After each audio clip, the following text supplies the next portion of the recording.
जय श्री कृष्ण। राधे राधे।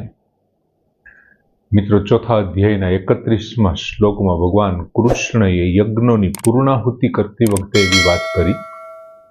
पहेला भगवाने 12 यज्ञोनुं वर्णन कर्युं अने त्यार पछी भगवाने कीधुं के यज्ञ शिष्टा अमृतम भुंज ब्रह्म सनातनम, सनातन ब्रह्मने अने यान्ति एटले प्राप्त करे छे। जे यज्ञमांथी बचेला अमृतनो अनुभव करवावाळा छे ए लोको शुं करे छे? यान्ति ब्रह्म सनातनम, सनातन ब्रह्मने प्राप्त करे छे।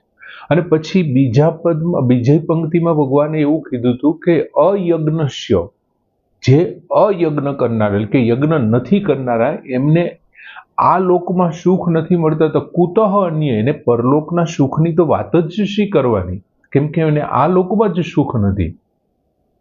एटले यज्ञो छे ए 12 प्रकारना यज्ञोनुं त्यां भगवाने वात करी के यान्ति ब्रह्म सनातनम, सनातन परब्रह्मने प्राप्त करावनारा छे। अने यज्ञ एटले निष्काम भावे थयेलुं कर्म, पर हितार्थे थयेलुं कर्म अथवा लोक हितार्थे थयेला कर्मने भगवाने यज्ञनो स्वरूप आप्युं छे, यज्ञनुं नाम आप्युं अने 12 प्रकारना यज्ञो आपणे विगते जोया। हवे भगवान 32 श्लोकमां कहे छे के एवं बहुविधा यज्ञा वीतता ब्राह्मणो मुखे कर्मजान विधि तान सर्वान एवं ज्ञात्वा विमोक्ष्यसे, विमोक्ष्यसे। हवे एवं बहुविधा यज्ञ, एवं एटले आ प्रमाणे, बहुविधा अनेक प्रकारना, यज्ञ एटले यज्ञो, आ प्रमाणे अनेक प्रकारना यज्ञो ब्राह्मणः मुखे वीतता। ब्राह्मणः एटले वेदनी, मुखे एटले वाणीमां, वेदनी वाणीमां, वीतता एटले विस्तारथी कहेवाया छे। एवं बहुविधा यज्ञ, आ प्रमाणे अनेक प्रकारना यज्ञो ब्राह्मणः मुखे वीतता, वेदनी वाणीमां विस्तारथी कहेवाया छे। पछी कर्मजान विधि, कर्मजान एटले कर्मजन्य अने विधि एटले जाण, तान एटले ते, सर्वान एटले बधाने, तान सर्वान कर्मजान विधि, ते बधाने तू कर्मजन्य जाण। आ जे काई यज्ञो छे ते बधा केवा छे? कर्मजन्य यज्ञ छे। एवं ज्ञात्वा, आ प्रमाणे जाणीने, विमोक्ष्यसे, तने बंधन थशे नहीं, तू मोक्षने प्राप्त करीश। विमोक्ष्यसे, तने बांधनारा नहीं थाय। जो तू आ प्रमाणे जाणी लेशे ने कर्मजन्य, तो तने बांधनारा नहीं थाय अथवा तू मोक्षने प्राप्त करीश। आम अनेक प्रकारना यज्ञो वेदोनी वाणीमां विस्तारथी कहेवाया छे। ए बधाने तू कर्मजन्य जाण अने आ प्रमाणे जाणीने तू मोक्षने प्राप्त करीश। हवे भगवाने चौथा अध्यायना 24 श्लोकथी यज्ञनी शरूआत करी अने 30 श्लोक सुधी यज्ञनी वात करी अने 31 श्लोकमां उत्साह रूपे भगवाने एवुं कीधुं के यज्ञ शिष्ट अमृत भुंज, जे यज्ञमांथी बचेला अमृतनो अनुभव करे छे ते यान्ति ब्रह्म सनातनम। बहु मोटी भगवाने बात कर दी थी। सनातन परमात्मा, पर ब्रह्म परमात्मा ने प्राप्त करी ले छे। हवे 24 थी चालू करीने 30 सुधी भगवाने कुल 12 यज्ञनुं वर्णन कर्युं।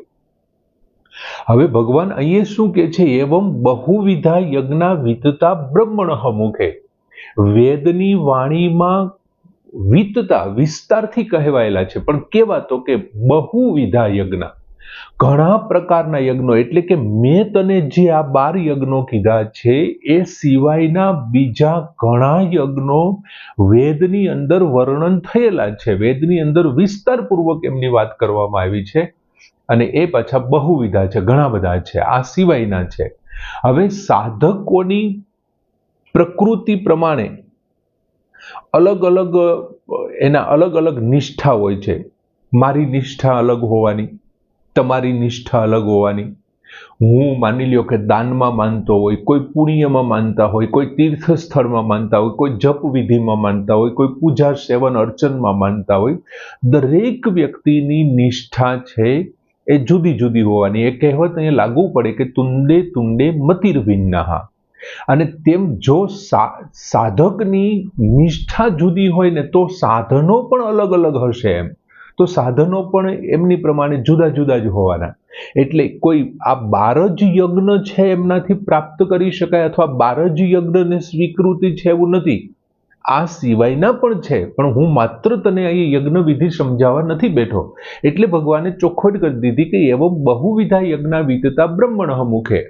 આવા અનેક પ્રકારના યજ્ઞો, મેં તને જે આ 12 કીધા ને એવા અનેક પ્રકારના યજ્ઞો વેદોની વાણીમાં વિસ્તારથી સમજાવાયેલા છે, કહેવાયા છે, વિસ્તાર પામેલા છે.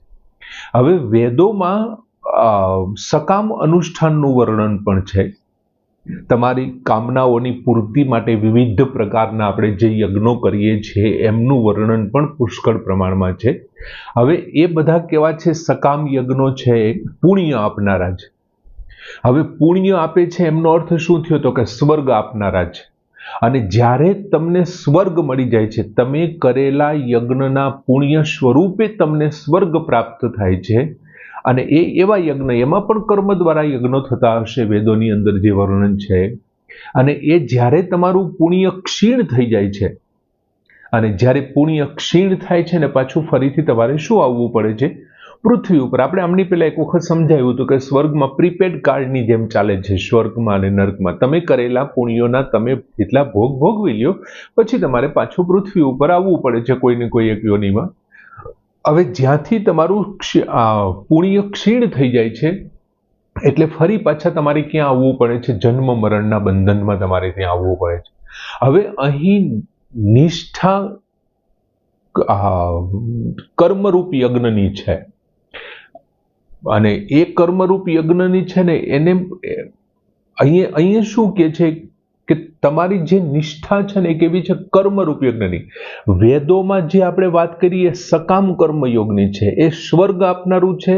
અને ત્યાં પુણ્ય ખલાસ થઈ જતા તમને જન્મ મરણના બંધનમાં નાખનારું છે. જ્યારે અહીંયા તમારી નિષ્ઠા કર્મ પ્રત્યેની હોવાને કારણે તમે નિષ્કામ ભાવે કર્મ કરો છો. અને નિષ્કામ ભાવે કર્મ થાય છે એટલા માટે એ શું આપનારું છે? તો કે તમારા કર્મ છે એ સંસારને જતા રહેશે, અન્ય કોઈ માટેના કર્મો છે.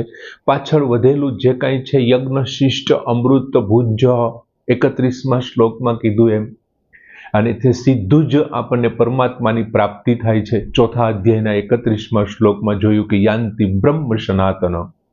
યજ્ઞ શિષ્ટા, યજ્ઞમાં બચેલું અમૃતમ ભુંજ, અમૃતનો અનુભવ કરવા વાળા શું કરે છે? તો કે યાંતિ બ્રહ્મ સનાતન, અમે સનાતન બ્રહ્મને પ્રાપ્ત કરી લે છે. વેદના યજ્ઞો તમને સ્વર્ગ વગેરે સુખ આપનારા છે, એ ક્ષીણ થતા પાછું આવવું પડે છે. જ્યારે નિષ્કામ ભાવે કરેલા યજ્ઞો છે એ શું કરે છે? તમને પરબ્રહ્મની પ્રાપ્તિ કરાવે છે.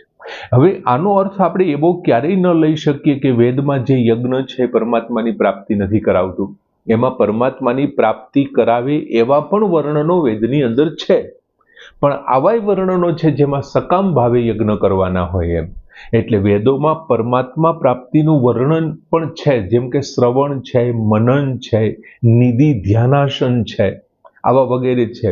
બીજું, 3જા અધ્યાયના 14મા અને 15મા શ્લોકમાં આપણે જોયું હતું કે યજ્ઞ વેદોમાંથી ઉત્પન્ન થયા છે. યજ્ઞ છે એ વેદોમાંથી, અને સર્વવ્યાપી પરમાત્મા છે એ વેદોની અંદર પ્રતિષ્ઠિત થયેલા છે. માટે પરમાત્માને પ્રાપ્ત કરવા માટે આપણે એનું અનુષ્ઠાન કરવું જોઈએ. 3જા અધ્યાયના 14-15મા શ્લોકમાં કે આ વેદોની ઉત્પત્તિ છે એ કેવી રીતે થઈ હતી એમ. અને હવે ભગવાન અહીંયા શું કહે છે અર્જુનને કે આ જે બધા જે યજ્ઞો મેં તને વાત કરી, 12 પ્રકારના યજ્ઞ, એ કેવા છે? તો કે કર્મજાન વિધિ તાન સર્વાન. બધા યજ્ઞો માટે તાન સર્વાન શબ્દ ભગવાને વાપર્યો છે. એટલે કે બ્રહ્માર્પણથી ચાલુ કરીને છેક છેલ્લે સ્વાધ્યાય જ્ઞાન રૂપ પ્રાણાન પ્રાણેશુ જુહવતી સુધીનો જે યજ્ઞ છે, પ્રાણાયામ રૂપી યજ્ઞ, ત્યાં સુધીના બધા જ યજ્ઞો માટે ભગવાન અહીંયા તાન સર્વાન, બધા જ યજ્ઞો કેવા છે? કર્મજન્ય યજ્ઞ છે. અને કર્મ એટલે ભગવાને ચોખવટ કરી દીધી છે. હજી એક વખત પાછા આગળના અધ્યાયમાં ચોખવટ કરશે. કર્મ એટલે શરીર અને ઇન્દ્રિયથી થતા જ કર્મોને, ક્રિયાઓને માત્ર કર્મ નથી કહેતા. પણ ભગવાન છે, શરીર છે, ઇન્દ્રિય છે, મન છે, વાણી છે, એ બધાથી થતી ક્રિયાઓને કર્મ કહે છે. અને આ કર્મજન્ય છે એટલે કર્મના સંબંધનો વિચ્છેદ થાય છે. અને એ કર્મોથી નહીં થાય. કલ્યાણ કર્મોથી નથી થતું. તમે કર્મ છોડી દો તો નહીં, પણ કર્મ સાથેના સંબંધ વિચ્છેદ થાય ને તો માણસનું કલ્યાણ થાય છે. હવે દાખલા તરીકે અર્જુને કર્મ છોડવાની વાત કરી. યુદ્ધમાંથી એણે એમ કીધું કે ભાઈ યુદ્ધમાં કર્મ છોડી અને હું નથી કરવા માંગતો, એમ મને આ ઘોર કર્મમાં શા માટે નાખો છો, જ્ઞાન જ મહત્વનું છે. તો હવે ખરેખર અર્જુન એમ કે છે કે હું આ યુદ્ધરૂપી કર્મમાં મારું કલ્યાણને જોતો નથી, મને મારું કલ્યાણ દેખાતો નથી. તો કલ્યાણ કર્મથી નહીં પણ કર્મના સંબંધ વિચ્છેદથી થાય છે. અને અર્જુન શું કરે છે? કર્મ છોડવા માટે બેઠો છે. માટે આસક્તિ રહિત જો કર્મ કરે અને જો આસક્તિ રહિત તો યુદ્ધમાં જોડાઈ જઈશ, અનાસક્ત થઈને યુદ્ધમાં જોડાઈ જઈશ, યુદ્ધ કરે એવું ભગવાને કીધું હતું, અને તો તારું કલ્યાણ થશે. હવે ભગવાન એમ કહે છે કે એવમ જ્ઞાત્વા વિમોક્ષસ્ય. હવે ચોથા અધ્યાયના 14મા શ્લોકમાં ભગવાને સ્પષ્ટ વાત કરી કે ન મે કર્મ સ્પૃહા, મને કર્મફળ સ્પૃહા, ન મે કર્મફળ સ્પૃહા, મને કર્મફળની કોઈ પણ ઈચ્છા નથી, સ્પૃહા નથી. અને મને કર્મફળની સ્પૃહા નથી એટલે શું થાય છે? મને કર્મનું બંધન પણ નથી, મને કર્મો બાંધતા નથી. કેમ કે મને એમની સ્પૃહા નથી. કોની સ્પૃહા નથી? કર્મફળ. ચોથા અધ્યાય આપણે આમાંના 14મા શ્લોકમાં જોયું તો ન મે કર્મફળ સ્પૃહા, મને કર્મના ફળની સ્પૃહા નથી એટલા માટે મને કર્મો બાંધતા નથી. અને કર્મ કરતા કરતા જો તમે અનાસક્ત ભાવે કર્મ ફળની સ્પૃહા વિના કર્મ કરતા રહેશો તો ભગવાન કહે છે કે એ તમને કર્મો બાંધશે નહીં. અને જો આ રીતે તમે કર્મને જાણી લેશો, એવમ જ્ઞાત્વા, આ પ્રમાણે યત જ્ઞાત્વા મોક્ષ્યસે, અશુભાત એવો શબ્દ પણ ભગવાને આપ્યો હતો. જેને જાણીને તું અશુભમાંથી મુક્તિ પામીશ. ભગવાને ત્યાં એ શ્લોકમાં કીધું હતું કે જો તું આને જાણી લઈશ, કર્મના ફળની સ્પૃહા વિનાનો થઈ જઈશ ને જો તું આ જાણી લઈશ તો અશુભાત, અશુભ એટલે જન્મ મરણના ચક્રોમાંથી એ તને મુક્તિ અપાવનારું છે, તો મુક્ત થાય. એ જ વાત ભગવાને અહીં કીધી છે કે જો તું લોકહિતાર્થે કર્મો કરવાથી તને મુક્તિ મળશે. એવમ જ્ઞાત્વા વિમોક્ષ્યસે, આ પ્રમાણે જાણીને તું મોક્ષ પામી છે, મોક્ષને, સંપૂર્ણ મોક્ષને પ્રાપ્ત કરી છે.